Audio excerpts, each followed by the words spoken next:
Welcome back to the Reading and Writing Podcast. I'm joined on the podcast today by Pernille Hughes, author of the novel 10 Years. Author C.J. Major wrote about the novel, such a warm, lovely read with two characters you're desperately rooting for. Pernille, welcome to the podcast. Thank you for having me. It's a pleasure to be here. Absolutely. Well, if someone hasn't yet heard about your new novel, 10 Years, how would you describe the novel? So I would describe it as a funny, slow burn, haters to lovers romance, which spans 10 years and roams from London to Snowdonia, from Brighton to Cannes, as Charlie and Becca, they try to complete a loved one's bucket list in spite of the fact that they hate each other. Do you remember the original idea or impetus for 10 Years? This was a bit of a collaboration, actually, between my editor and myself. We were having a lunch to celebrate the publication of my second book, which is called Probably the Best Kiss in the World. And part of that story looked at the price of love, and that, all love comes at a cost. And that notion was still sitting with me like a hangover from that book. And she was looking for something that spanned lots of years. So we were kind of putting things together that we wanted to see. And so then we were thinking about this, a couple. I was looking, I write through dialogue in my head. And so banter and bickering really lends itself that way. And also to the enemies to lovers trope. And so I was keen to maybe hold on to that for this book. And so it was really things coming together. And then we were thinking, they need to come together once a year to honor this friend's request. But we didn't know what the request was at that point. I think we were talking about maybe it was just to check on her mum. And actually, as I sat on the train on the way home, I was thinking we can't just have them having dinner once a year, because that would just be very yawny, very quick. And so actually that's when it kind of dawned on me, well, actually a bucket list then allows for different scenarios. It allows for comedy, which, because this is essentially, it's, largely a book about grief and the ways that different people handle that. You need to find a point where the funny can come in order to have that juxtaposition of light and shade. And so the bucket list really became the engine for the book. Interesting. Well, I wondered if you could tell us what about your original writing journey that led you to writing your first novel and getting it published. Sure. Well, I worked for a company who made children's television programs. They made Teletubbies, for example. And I had been around creative people, and then I left work because I was having twins, and they were my third and fourth children. And I just couldn't afford childcare. So I was off work, looking after 4 little kids. And I just felt my brain shrinking. And I had always thought that when I was working at Ragdoll, I thought, well, maybe I do have a children's book in me. So I did a correspondence course on writing for children, writing novelty books or picture books. And really it was just to keep my brain going, because little children, little babies, their conversational skills are poor. And so I just needed something for me. And so I did that. And during the process of that, I had 2 novelty books, touchy-feely books. They were optioned, which was terribly exciting because it was kind of a validation there. And then the recession happened, and the company changed their direction because touchy-feely books are very, very expensive to make. And so I then thought, well, I'll try writing picture books. And I did that. And I got some lovely rejections. And because I started sending them out, just because I wanted to try. And then I think because as the way my eldest daughter then got older, I started writing her age group. So then it went to middle grade, and then slightly older teen stories. And then I wrote. And each time I was thinking, can I write something longer? Can I make something bigger? And it was really, again, could I do it? And yes, I could. And I wrote a YA novel.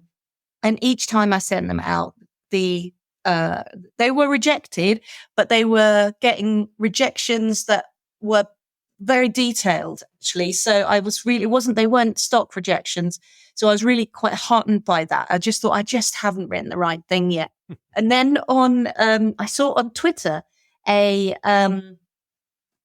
call for a competition for an anthology of women's fiction stories. And oh no, before that, we have a newspaper over here called the Sunday Times, and they had a travel section. And in this travel section were these little 650 word short stories based on travel and little clinches that people had got into, usually of a romantic nature. And I looked at those and I deconstructed them. So I think I could write one of those. Well, I wrote it and I sent it in, and they bought it. And I wrote 36 of those over the following 2 years. So it was really, yeah. And that was really quite interesting because 650 words is not a lot. And so you really couldn't be precious about gutting your story down. And also when it went to print, I had one story where they chopped it from 650 words down to 300 words, and there was barely anything left of it. So, and again, you learn from that and the editing, it has a purpose. So that was useful. And that's when I was doing those, then I saw this competition call, and 5,000 word stories set in a holiday destination. And they were giving 3 slots to unpublished authors, because the rest of the anthology were very well known women's fiction writers. And I came runner up. And at that point, I thought, oh, this is where my writing voice lies, which was incredibly slow of me. Quicker routes are available.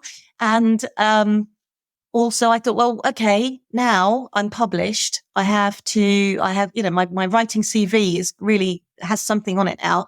And I need to write something full length, which was then why I launched to write my debut book, which was called Sweatpants at Tiffany's. I wanted to ask you about your writing process for your novel, 10 Years. Are you someone who is an extensive outliner or plotter, or do you just have this idea, as you said, kind of friends enemies who turns into lovers, and you kind of dive into the narrative? Does it work for you the same, or has it worked for you the same book to book, or does it change for you? I think it changes book to book, but what is quite clear is that I would love to be a planner, but I am more of a pantser. I think being a planner must be more efficient, and that is something that I would value, but I just can't do it, and it kills me.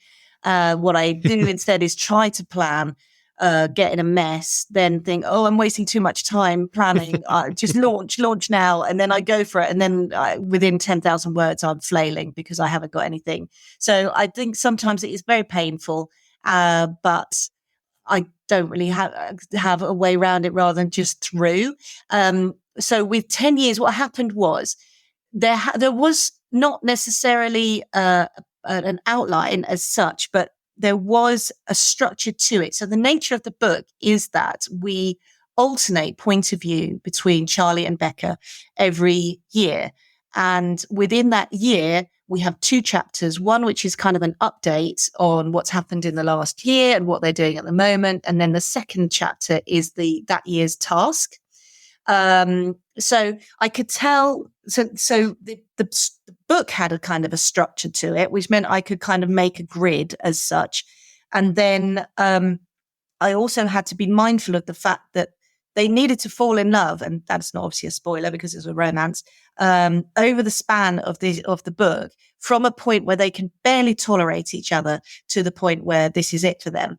And so really, I did have another chart where I was every year plotting, this is how he feels about her, that's how she feels about him, this is how they work together. And so that I had kind of reference points. But in terms of actually, I don't think I could really plan out scene for scene, because for me, I need to have an element of surprise in there as well. I think if I was, and I've seen some beautiful plans that other people have done where they have got this chapter and then a good full paragraph of exactly what happens in that. And I just don't think I could do that. I knew that in 2016, they're going to have a trip on a gin bus.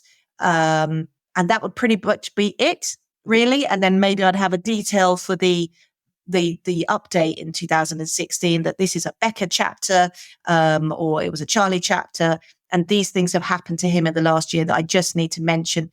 But it was also very much about just peppering details of what's happened to them in the last year, because if I was going over the whole of the year, that would also be very boring as well. So it was really about, what do people need to know that I can, kind of impart, and how can I impart that in a humorous way?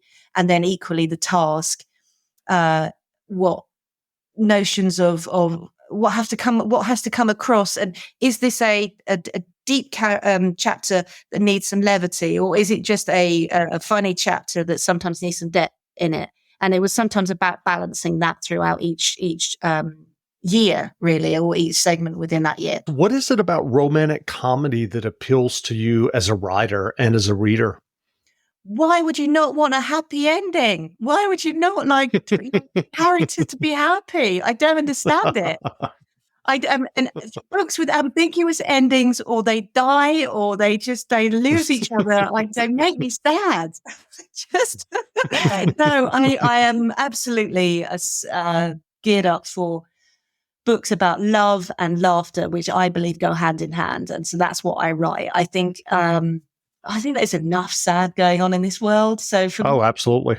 I just want to be in a happy place and impart happy things. And I'm sure people think that's incredibly naive, but I think there's enough going on outside to to satisfy that kind of appetite. So no, I think for me, I grew up, when I was a teen, I used to watch all those screwball comedies, Hollywood. Mm-hmm. And so Doris Day or Katharine Hepburn or Audrey Hepburn, and they were just, lovely. I loved that. And so really, I think when it came to me writing, and really when my words started flying, were when I was having these characters where, yes, they had conflict, but the conflict was resolved in some way and they could be happy at the end, or at least they were laughing along the way. And for me, that's really where my joy lies when it comes to writing. I've tried a couple of times to write things straight, and it just doesn't work for me. I start writing, I just can't help the funny coming through, and then it becomes wildly inappropriate. So it's just, no, I think I just accept that is my lot, that this is the kind of thing I write. And if I can make people smile or laugh or just be a little bit happy, then my job is done. And I've had people write to me or just tell me that, they've read my books at very difficult times in their lives, maybe in light of a loved one being very ill, or Sure. Other cases, and it has just brought a little haven of happiness to them. And at that point, I just think my job is done. Really, that's what I'm here to do. I'm not here to particularly educate. I'm not here to cast a light on awful things that are happening in the world. Other people do that. But for me, it's really, if I can just make people smile and be happy for a moment, then that's me. I think you have a great point. I mean, I think that there's a lot of people who are angry and a lot of people who are unhappy out there these days. So, absolutely. Yeah. Absolutely. What writing advice? I mean, because you talked about, your own journey of starting with, these touchy-feely books and then picture books, and then, eventually moving into what really, sings for you in terms of writing, which is romantic comedies. What writing advice would you offer for those who are working on their own stories or novels, or trying to find their own voice on the page? Oh, I would say definitely read widely, and also try writing different genres, because sometimes, I honestly thought I was going to be a children's book writer, and that turned out not to be the case.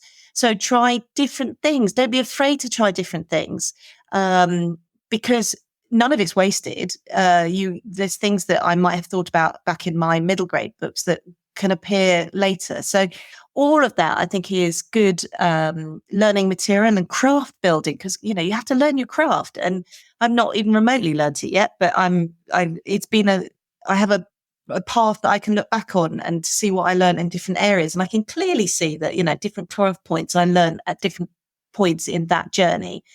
I would also, my tip I generally suggest to people is that they lock themselves in a room with a pad of paper and a pen and a glass of wine. And then they write down every single one of their flaws, their personal flaws, and to be merciless. And no one else is going to see this list. So just honest, true honesty. And then after that grueling task, drink the glass of wine. Because at the end of that exercise, you will have a list of flaws that you can write about in a true and honest way because you know them and you know how they've come about and how they play out. And I think for me, that is about, that's how you write what you know. That's always when people say, oh, write what you know. And I think, well, and then I'd be writing about, I don't know, middle class, suburban housewife. Nobody wants to read that. So, but if I want to write about being an astronaut, should I not write that because I don't know it? But no, it's about writing the emotions that are relatable across humans. And I think that's the flaws that, do actually bond us. They give qualities, of course, and also, but flaws are the ones we don't always want to look at. And I think with my characters in 10 years, it was really important for me to have Charlie and Becca be flawed individuals, quite spiky, Becca, definitely. But also to then show how they got there and why they are as they are. And that then just plays out during the story. And it adds more depth to your words, but also to your plot.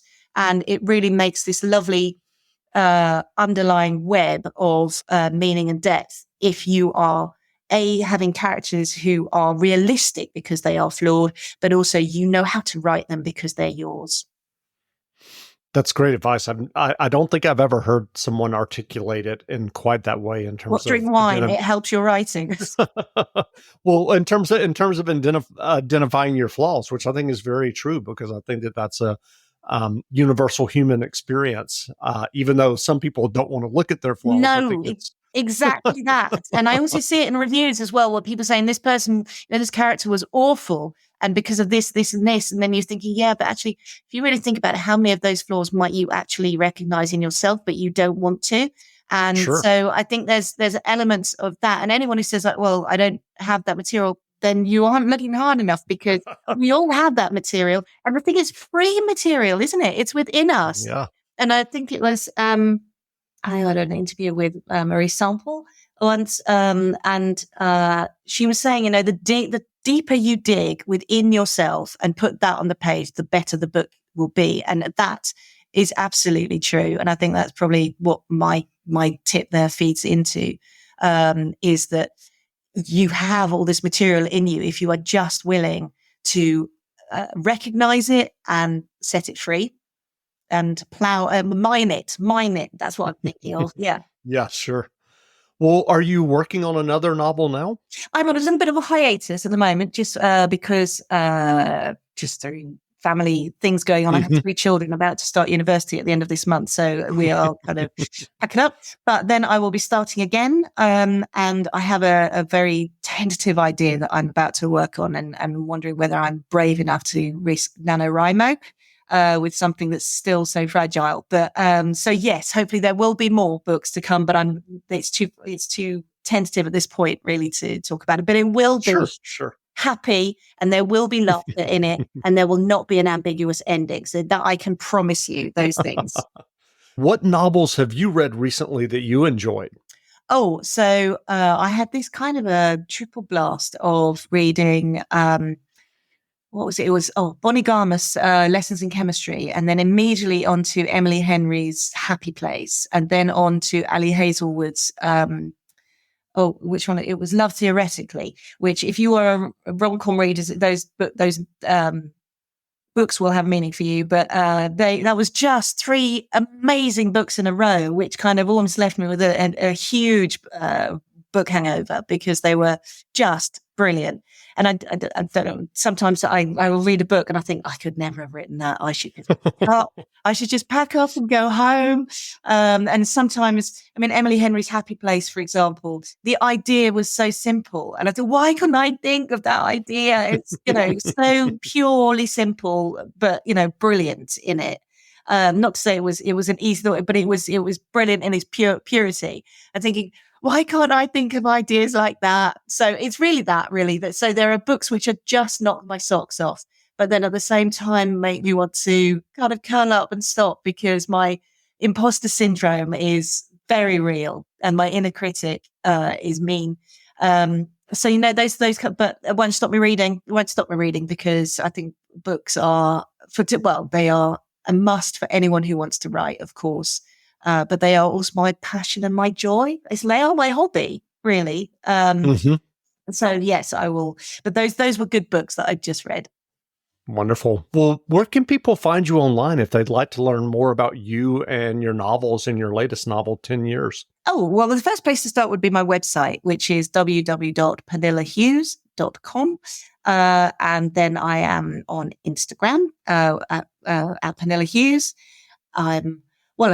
Twitter, I just don't know whether that's still going by the time this goes out or whether I don't know what's happening there, but I am there.